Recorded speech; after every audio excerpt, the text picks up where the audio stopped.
जहां आसमान घने काले बादलों से ढका हुआ था। बिजली की चमक हर कुछ पलों में पूरे गांव को रोशनी में नहला देती थी। तेज हवाएं पुराने पेड़ों की डालियों को तोड़ने में लगी हुई थी। अंदर मदन लाल, उसकी पत्नी ललिता कुमारी और उनकी 11 साल की बेटी अंजलि पुराने घर में बैठे थे। ये तूफान तो थमने का नाम ही नहीं ले रहा। खिड़कियां लगातार हिल रही हैं, घर की दीवारें कांप रही हैं। मुझे बहुत डर लग रहा है, कहीं ये घर गिर न जाए।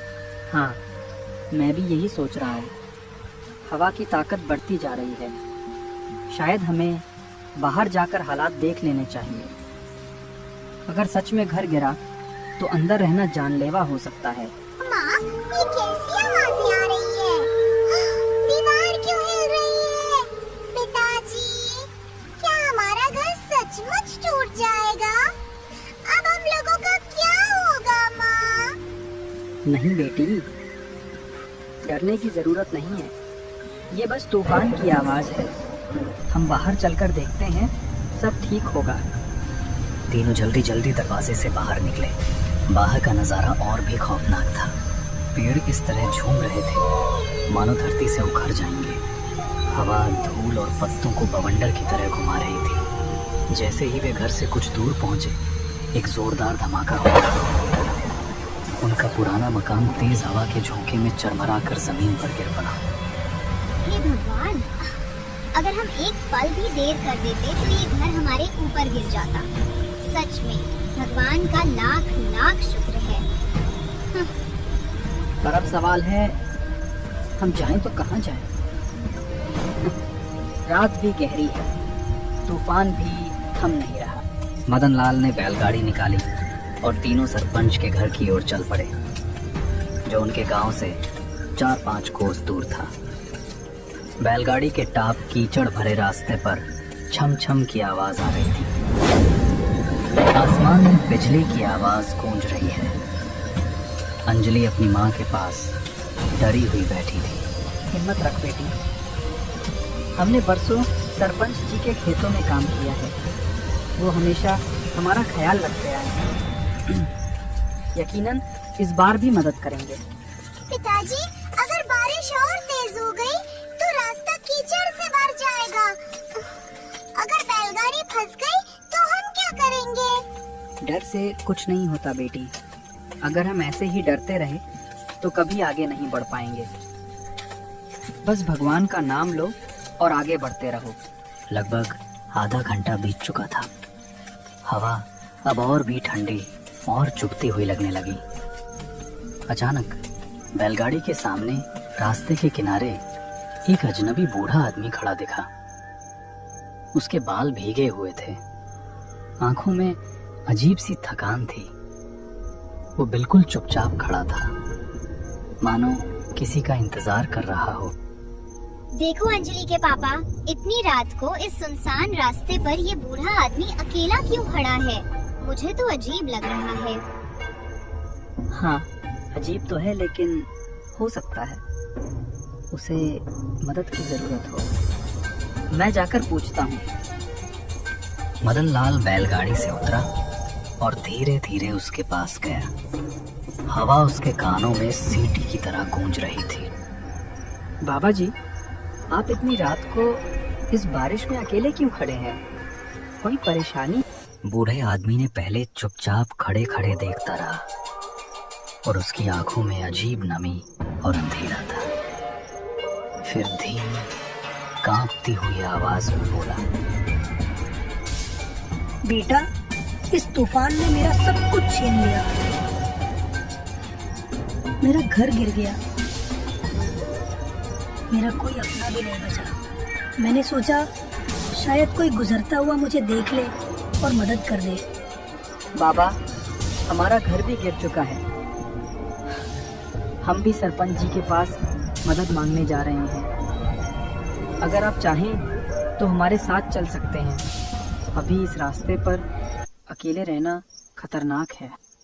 बूढ़े आदमी की आंखों में अचानक चमक सी आ गई। उसने हाथ जोड़ लिए। भगवान तेरा भला करे बेटा, तूने मुझे सहारा दिया। शायद भगवान ने ही तुझे मेरे लिए भेजा है। मदनलाल ने उसे बैलगाड़ी पर चढ़ने में मदद की, लेकिन ललिता कुमारी अब भी निश्चुप रही थी।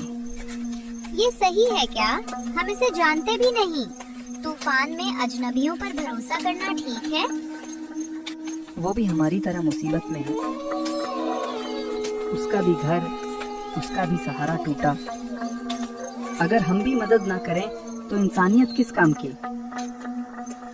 भगवान ने हमें जिंदा रखा है, शायद इसीलिए कि किसी और का सहारा बन सके। बैलगाड़ी आगे बढ़ी। अब उसमें 4 लोग थे, मदनलाल, ललिता कुमारी, अंजलि और वो बूढ़ा आदमी। लेकिन उनकी यात्रा अब और भी रहस्यमय होने वाली थी। कुछ दूर आगे जाते ही सड़क 2 रास्तों में बंट गई। एक रास्ता सरपंच के गांव की ओर जाता था और दूसरा एक पुरानी जर्जर हवेली की तरफ। उस हवेली के बारे में गांव में तरह तरह की कहानियां मशहूर थीं। कहा जाता था कि सालों पहले एक जमींदार परिवार रहता था, लेकिन किसी श्राप की वजह से पूरा परिवार अचानक मौत का शिकार हो गया। तब से वो हवेली वीरान पड़ी थी। मदनलाल, ये वही हवेली है ना जिसके बारे में लोग कहते हैं कि वहाँ अजीब अजीब आवाजें आती हैं? हाँ, वही है। लेकिन हमें उस रास्ते से नहीं जाना। हमें सीधा सरपंच के गांव जाना है। बेटा, सरपंच का गांव तो इस तूफान में बहुत दूर है। तुम्हारे बैल इतनी दूर तक नहीं जा पाएंगे। क्यों ना हम इस हवेली में रात गुजार लें? सुबह मौसम साफ होते ही आगे बढ़ जाना। नहीं, मैं उस हवेली में कदम भी नहीं रखना चाहती। वहाँ जाने की हिम्मत मत करना मदनलाल। बाबा जी, लोग कहते हैं कि उस हवेली में आत्माएं भटकती हैं। सच मानो या झूठ, लेकिन रात गुजारने के लिए वो जगह ठीक नहीं। बेटा, ये सब अंधविश्वास है। आत्मा वात्मा कुछ नहीं होती। अगर तुम्हें लगता है तो तुम सरपंच के गांव निकल जाओ, लेकिन मेरी बूढ़ी हड्डियां अब और सफर नहीं कर पाएंगी। मैं तो यहीं हवेली में रुक जाऊंगा। ललिता, अगर इसे अकेला छोड़ देंगे तो ये यहीं मर जाएगा। तू ही बता, क्या करूं? ये सुनकर मदनलाल गहरी सोच में पड़ गया। वो बूढ़े आदमी को अकेला छोड़ना भी नहीं चाहता था और हवेली में जाना भी खतरनाक लग रहा था। मदनलाल, मुझे अच्छा नहीं लग रहा, पर अगर तू कह रहा है तो चलो देखते हैं। बैलगाड़ी हवेली के गेट पर पहुंची। लोहे का भारी गेट आधा टूटा हुआ था, हवा में हिल रहा था।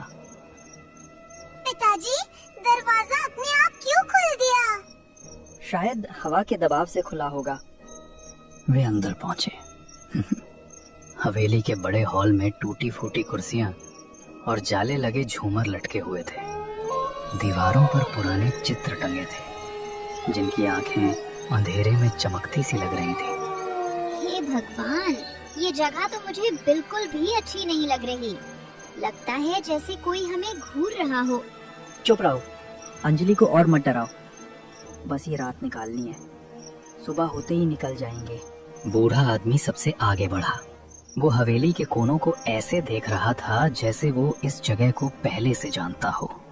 माँ, ये बूढ़े दादाजी इतने ध्यान से इस हवेली को क्यों देख रहे हैं?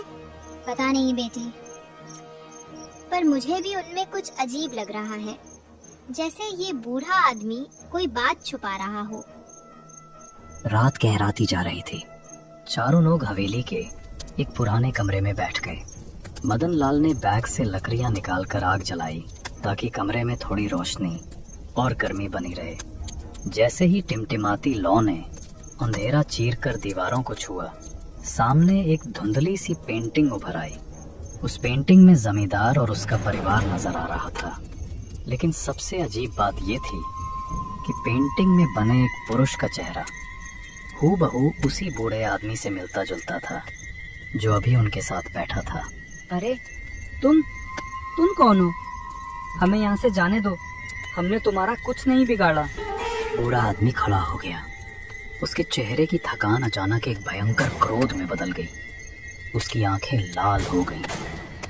मैंने कहा था ना, तूफान ने मेरा सब कुछ छीन लिया। दरअसल तूफान मुझे तुम्हारे पास लाया ताकि मैं तुम्हें इस हवेली में ले आऊं। अब तुम यहाँ से जिंदा नहीं जा सकोगे। कमरे की आग अचानक बुझ गई। पूरा कमरा अंधेरे में डूब गया। चारों तरफ से अजीब आवाजें आने लगी, जैसे कोई दीवारों से खींच रहा हो, जैसे कोई बरस आ रही हो। अरे ये सब क्या हो रहा है? ये आदमी कौन है? हमें यहाँ से ले चलो। मैं भी नहीं जानता, पर ये आदमी अब इंसान नहीं है। ये कोई और ही चीज है। माँ, मुझे बहुत डर लग रहा है। पिताजी, हम यहाँ से भाग चले। जैसे ही अंजलि ने इतना बोला, तीनों लोग तेजी से दरवाजे की ओर भागने लगे। तभी पीछे से वो आत्मा ठंडी, दिल दहला देने वाली हंसते हुए बोली, भागकर कहाँ जाओगे? ये हवेली छोड़कर जाना तुम्हारे लिए इतना आसान नहीं होगा। भागो, जितना भाग सकते हो भागो, लेकिन याद रखना, इस हवेली की दीवारें तुम्हें कहीं से भी ढूंढ लेंगी। लगता है वो आत्मा अब बहुत पीछे छूट गई है। भगवान का लाख लाख शुक्र है कि हम किसी तरह वहाँ से निकल आए। हाँ, तुम सही कह रही हो। पता नहीं आज हमारे साथ क्या हो जाता। लंबी और कठिनाइयों के बाद आखिरकार वे सरपंच के घर पहुंचे। दरवाजे के पास पहुंचकर मदन लाल कांपती आवाज में जोर से चिल्लाया, अरे सरपंच साहब, दरवाजा खोलिए, हमारी मदद कीजिए। अरे सरपंच साहब, दरवाजा खोलिए, हमारी मदद कीजिए। अरे इतनी रात को कौन बाहर चिल्ला रहा होगा? हमें आधी रात को दरवाजा नहीं खोलना चाहिए। अरे तुम ये कैसी बात कर रही हो? अगर कोई मुसीबत है तो हम चुप कैसे बैठ सकते हैं? हमें दरवाजा खोलना ही पड़ेगा। सरपंच दरवाजा खोलकर बाहर निकलता है। बाहर उसे मदन लाल का परिवार खड़ा दिखाई देता है। मदन लाल, इतनी तेज बारिश और आधी रात के इस वक्त तुम यहाँ क्यों आए हो? क्या कोई मुसीबत है? और ये तुम्हारी बेटी तो ठंड से कांप रही है। जाओ बेटी, घर के अंदर चले जाओ, मैं तुम्हारे पापा से बात करता हूँ। अंजलि और ललिता कुमारी सरपंच के घर के अंदर चली जाती हैं। सरपंच साहब, तेज बारिश के कारण हमारा घर गिर गया है। इसी वजह से मैं आपसे मदद मांगने आया हूँ। अरे मैं भला तुम्हारी क्या मदद कर सकता हूँ? मैं भी तो इसी छोटे से घर में रहता हूँ। लेकिन हाँ, तुम्हें एक रास्ता जरूर बता सकता हूँ। सरपंच साहब, वो कौन सा रास्ता है? इस जंगल के बीच में एक हवेली है जो हमारे पूर्वजों की है। तुम चाहो तो वहाँ जाकर रह सकते हो। अरे, हम तो अभी अभी उस हवेली से होकर आ रहे हैं, लेकिन अब हम कभी भी वहाँ नहीं जाएंगे। चाहे ठंड में कांपते कांपते मर ही क्यों ना जाएं, पर उस हवेली में कदम नहीं रखेंगे। अरे मदन लाल, तुम कहना क्या चाहते हो? साफ साफ बताओ। हम यहाँ आ ही रहे थे कि तभी रास्ते में एक बूढ़ा आदमी मिला। उसने हमें बहला फुसलाकर हवेली तक ले गया, लेकिन वो आदमी इंसान नहीं था, वो एक आत्मा थी। किसी तरह जान बचाकर हम वहाँ से निकल पाए और यहाँ तक पहुँचे हैं। ऐसी बकवास बातें सुन सुनकर गांव वालों ने मुझे हवेली पर कभी नहीं जाने दिया। मैं बड़ा हो गया पर फिर भी कभी हवेली के अंदर नहीं गया। अब और इस छोटे से घर में पड़े रहने का सवाल ही नहीं। आज मैं हवेली जाऊंगा और वहीं रहूंगा। यदि वहाँ कोई आत्मा है तो एक बार मेरे सामने आकर दिखाए, मैं उसे जिंदा नहीं छोड़ूंगा। सरपंच साहब, आप समझ नहीं रहे। इतनी बड़ी हवेली कोई बेवजह छोड़कर नहीं चलता। वहाँ कुछ गड़बड़ जरूर रही होगी। तुम जो कुछ भी कहो, आज मेरा फैसला नहीं बदलेगा। जाओ और गांव के तांत्रिक रमनजीत को बुला कर लाओ। आज जो कुछ भी होगा रमनजीत के साथ मिलकर उसका सामना करूंगा। कुछ ही देर में मदन लाल रमनजीत तांत्रिक को लेकर आ गया। तीनों बैलगाड़ी में बैठ गए और बैलगाड़ी धीरे धीरे जंगल के सुनसान रास्ते पर चढ़ने लगी। सरपंच बेहद गुस्से में था। धीरे धीरे वे हवेली के विशाल लोहे के गेट के पास पहुंच गए।